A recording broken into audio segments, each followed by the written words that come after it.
तरीके से कहा, बयान जो दिया, कैसे देखते हैं उस बयान को? नहीं, देखिए, निश्चित तौर पे इसी के लेके तो हम लोग लड़ाई लड़ रहे हैं। आदरणीय राहुल गांधी जी के साथ वोटर अधिकार यात्रा पे हम लोग निकले थे और यही लोकतंत्र जो है खत्म करने पे लगा हुआ है भारतीय जनता पार्टी और उनके सहयोगी दल।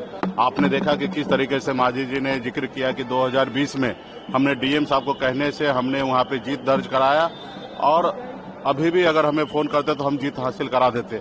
तो इसी के लिए हम लोग लड़ाई लड़ रहे हैं कि भाई बाबा साहब भीमराव अम्बेडकर ने इस देश में लोकतंत्र में गरीब जनता सभी को वोट गिराने का अधिकार दिया है और उन्होंने सुनिश्चित किया कि 5 साल नेता काम करे, अगर 5 साल में अच्छे काम नहीं करेंगे तो सबको बदलने का अवसर जनता के हाथ में था, जनता मालिक था। लेकिन इन्होंने भारतीय जनता पार्टी, आप देखिए किस तरीके से बिहार में एन टाइम पे योजना ला के हर किसी के खाते में 10-10 हजार रुपया दे देना, 20,000 करोड़ रुपया खर्च कर देना और बिहार में जनादेश अपने पक्ष में कर लेना।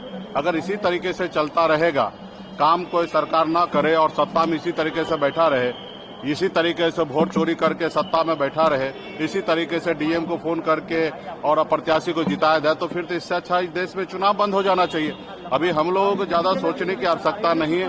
अभी ज्यादा बिहार और देश के जनता को सोचने की आवश्यकता है कि देश में लोकतंत्र रहे या ना रहे। इसके लिए आने वाले समय में हमारे देश के सभी जनता को सोचने की आवश्यकता है और ये हम लोग पहले से कह रहे हैं कि देश में लोकतंत्र खत्म हो रहा है। इसको आने वाले समय में हम लोग मजबूती से लड़ाई लड़ेंगे।